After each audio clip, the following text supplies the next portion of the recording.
right, guys. Listen, I told Mark this. I got a lot of respect for this.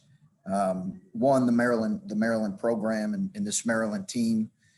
Obviously, they lost, Smith and Cowan and, some really good players. But you look at what they've done against some really quality opponents. One at Minnesota, one at Wisconsin, one at Illinois. They just have really had some impressive wins. So I think we were well aware of that. We're also well aware of the fact that we've not won here before. So, players win games. I thought our guys had a good focus and mindset about them. And, I was not terribly pleased with a couple early stretches. But outside of that, I thought it was a really quality performance. And now we've got to, as Dwayne said, turn the page to a really good Indiana team. All right, we'll start it off with questions from Brendan Gulick with Patrick Murphy on deck. Brendan. Coach, thanks for spending some time with us. Congrats on a big win. If we'd have told you before the game that you'd have had 2 field goals from E.J. Liddell and that Justice wouldn't have scored a single point tonight, and you'd have been in a game on the road that by the end, you certainly, at least at a couple points, had a comfortable margin. How much does that just continue to tell you about the depth that this team has, where you feel like maybe guys get in foul trouble or have off nights and, you feel like you can lean on other players? Yeah, Brendan, I think that's been the hallmark of this team is the multiple guys. And listen, EJ Liddell is such a matchup issue. He's such a good player that teams are going to give him a lot of attention. And the beneficiaries of that were some other guys here tonight. And, I think for the most part, our guys were able to take advantage of it. And then I think EJ, missed a couple easy ones that he normally makes. Probably some frustration got to him a little bit, but I think in general, a guy like him who's as talented and as good as he is, he'll respond and come back and play well. I realize it's a long stretch. I'm not going to ask you about the entire stretch, but you held Maryland to 1 basket from the floor over what amounted to almost 13 minutes between the first and second half. Is there anything about that stretch where you felt like you were really playing good defense, or was it a product of them just not firing offensively? Well, I thought, Brendan, that we played with more force, had better wall-ups. I also thought we had better communication. I also thought that they missed some clean and open looks. So I think it was a combination of both. I think they missed some shots that they're normally going to make, but we did play with more force. All right, next up is Patrick Murphy with Adam Jardy on deck. Patrick. Chris, I think it was after one of the Purdue games I asked you about falling in love with the 3 a little bit too much, and you said you thought you guys did. Since then, you guys have really used the 3 to your benefit, and especially early tonight when that was all you were getting. How have you seen that improve from your team, and why has it become a strength when maybe early in the year it wasn't as big of a thing for you guys offensively? Yeah, I thought we did a better job not falling entirely in love with it after we went 8 of 16 in the first half. I thought we probably took a few too many of them, but some of that is that's what we have out on the floor is guys that do that, a number of them. But I thought we were more intentional about getting to the paint, and we have talked a lot about that Purdue game. Now some of it is Purdue plays defense differently than these guys do. And if we were to play Purdue again, I think our 3 attempts would still be relatively high, as long as they were good ones. But I also would hope that we would be a little bit more intentional and play with a little bit more force. But some of that is dictated by how teams are playing you. And I thought we did a better job in the second half about being, getting the ball where we needed to. And is that something that builds confidence-wise? I mean, when guys that can hit them start hitting them in games consistently, does that just raise the confidence in those guys to knock them down? Yeah, I mean, we have guys with high-level confidence right now. Really high-level confidence. Really, a number of guys shooting the ball, and just in general, Justin, Kyle, Dwayne. It was good to see CJ knock down that open one tonight because he's more than capable of doing that. So, EJ has been shooting it very well, particularly in league play. Justice has shot it well.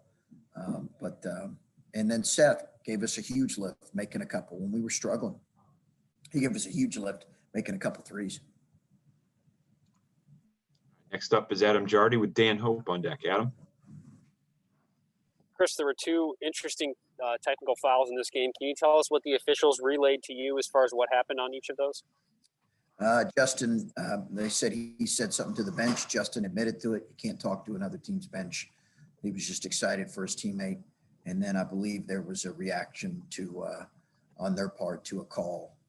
Or I'm not sure if Morcell was reacting to a call or not. I really don't know the specifics. I tend to not ask what another team's technical is for, but I will ask when we get one.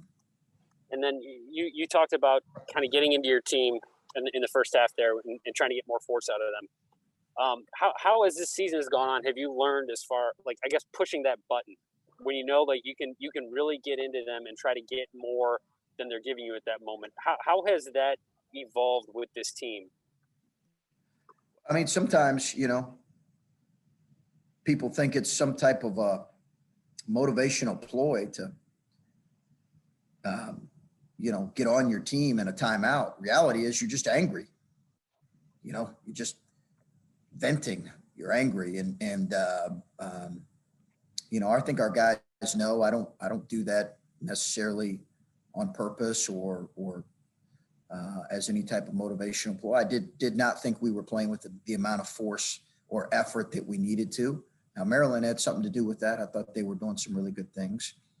And I did a poor job making a call early in the game that gave them an open three. But I just did not think we were playing with the necessary force or physicality. They were walling us up and we were not finishing. And so we addressed that, or I addressed it. And listen, we got a great group. It's super coachable. They're a phenomenal group to coach. They want to win. They knew we hadn't won here before, and they responded. All right, next up is Dan Hope with Phil Harrison on deck. Dan? Hey, Chris, in a year like this where you guys, have had to deal with the challenges of COVID and so many different things than usual, how much do you think it's benefiting you guys that you have a lot of veterans on this team and a lot of guys who've been playing together for 2, 3, 4 years? I think that helps, Dan. We've been trying to build towards that. Everybody knows that. I've mentioned the importance of building with guys that have been a part of our program, that understand how we do things, where there's some consistency and, this narrative in the off season that, in terms of our roster just wasn't accurate, because when you looked at it, we had a lot of guys that were returning that we thought were going to play valuable roles. But I think, Dan, to your point, what helps is a core of returning guys who have an understanding of how we do things and have embraced that. They got to embrace it. And then on top of that, the addition of just some really good kids, good players, good people. So in a year when, you're being challenged in a lot of ways, the quality of your team and their ability to focus, the maturity of your team, it's essential. And we've got a mature team. I've said that from day one. We're not, it's not like we're the oldest team or one of the oldest teams in college basketball, but, and I've always said this, age and maturity don't always equate. I'm a great example of that. But in this group here, we've got a mature group, and that maturity has allowed us, I think, to be able to play home and on the road, or just be able to play in different environments, I should say, and have the necessary understanding of how to prepare to play your best. Thanks, Chris. All right, next up is Phil Harrison with Bruce Hooley on deck. Phil? Hey, Chris, along those same lines, I mean, you've rattled off quite a few pretty good wins here already this year, and I know it's hard to appreciate, what you've done at this point. You don't ever want to rest on what you've done so far, but with all the uncertainties of this year with COVID and some new faces on the team, is this, are you a little surprised about where this team is at? Is it a little bit ahead of schedule than what even you thought coming into the year?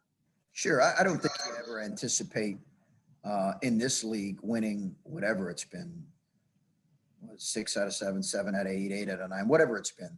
I don't think you ever, to your point, anticipate that. And on top of that, I thought we had a bit of a bumpy non-conference season for those of you that saw us early, but a clean one nonetheless.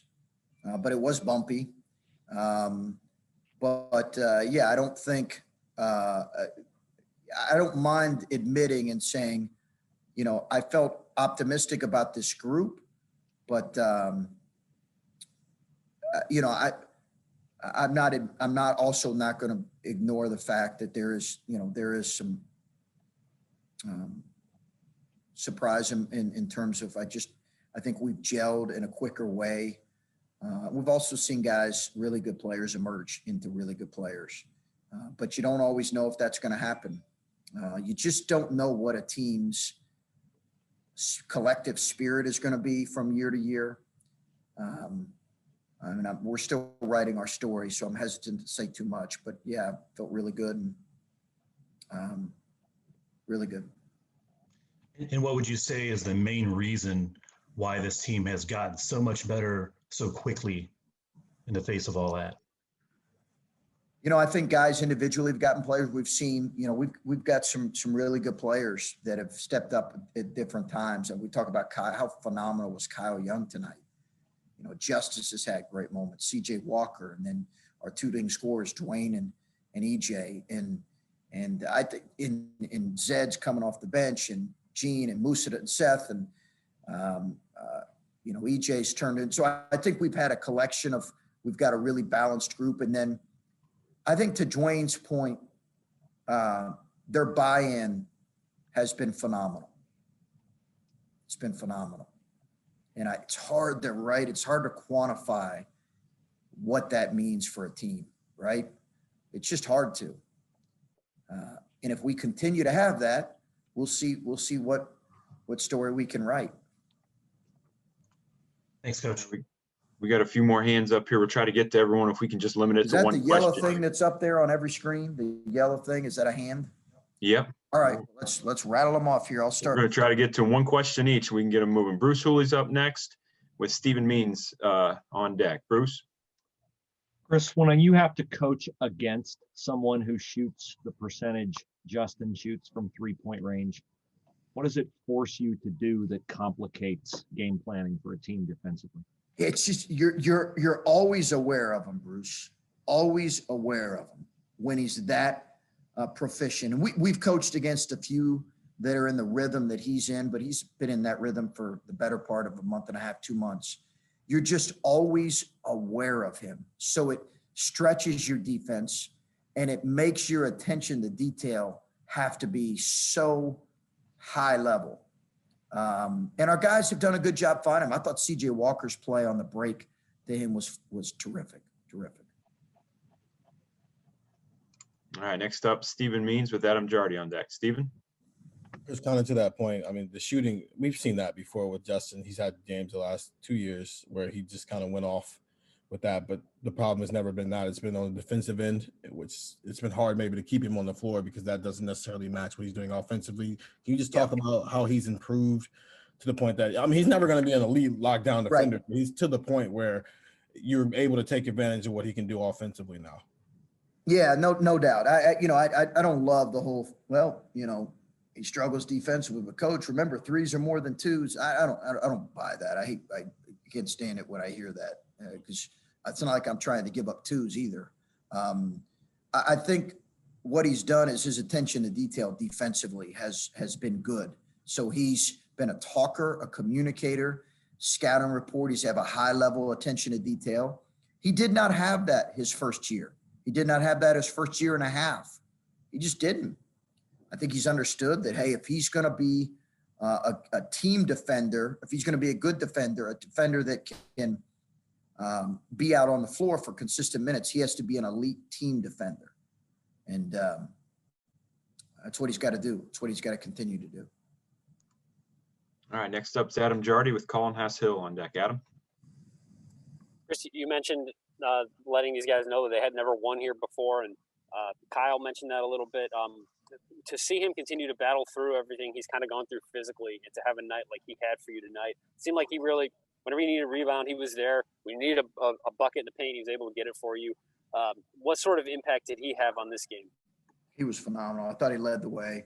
In that area. I thought, winning this game was important to him because we hadn't won. And I texted him that last night because Ryan Peden had sent it to me, and the scores of our games here. And obviously we haven't played a ton of games, and Maryland's got a great program. So they played really well. They play really well here. Obviously it's so much different given the neutral environment. But I sent him that text. I think, that resonated with those guys in terms of wanting to be the first team to win here. All right, next up is Colin Hass-Hill with Patrick Murphy on deck. Colin? Chris, you talked about how Kyle is not always practicing. How much is he actually practicing? And also, is it hard sometimes not to take for granted someone that's not always 100%, maybe not always practicing, but every time that you're in a game, he brings it every single time, no matter what. Yeah. No, he's a really good player and underrated in a lot of ways, I think. But he's a fourth-year kid who was, right? Remember, Colin, he was second to Caleb in Mr. Basketball. He was a good player coming out of high school. It's just grown, and his game has grown. But, yeah, it was hard. He could not play much, or he could not practice after going against Garza like he did. So he needed 2 full days off. Because his legs were too sore. So he was only able to go 1 day before we played. All right, last 2 questions will be from Patrick Murphy and Tony German. Patrick, go ahead. Another Kyle question, but his value when you don't have to run a play for him on the offensive end. We see the putback dunks and stuff, but from a coaching perspective, knowing you have a guy who can do that doesn't need things drawn up for him, how much does that help in offense? Well, yeah, he's done that his whole career, and we've drawn a few more things up for him and run a few more things for him now than what we did before. But he just plays. He just plays. Ohio State winning, it matters to all of our guys. But when you have a fourth-year guy, it really matters to a kid like that. And on top of that, his energy is tremendous. And Tony, take us home. Chris, one last thing on Kyle Young. You mentioned the team's collective spirit. How much has it helped that every single guy on this team gets to see Kyle Young, like their entire career, all they've seen is Kyle Young out there? Yeah, no, I think he's a great example. And we miss him when he can't practice, honestly. It affects our practice in a lot of ways. We don't feel it as much, because he's an older kid who does bring energy. But I think, I'm just really happy for him too, that his game has continued to grow because it really has. He's taken a giant leap. We talk about EJ being improved, and he is, and he's been tremendous, and Dwayne and Justin, but Kyle Young, throw him in there. His growth has been really, really important for us. And, we've got to continue to do that. Obviously, we got a big-time challenge here in a few days against the Indiana front line that I think is as good as anybody in the league. We'll talk more about that. Is it almost midnight? Holy smokes. All right, guys. Anything else? That's all. Thanks, Coach. Okay. All right. Thanks, guys.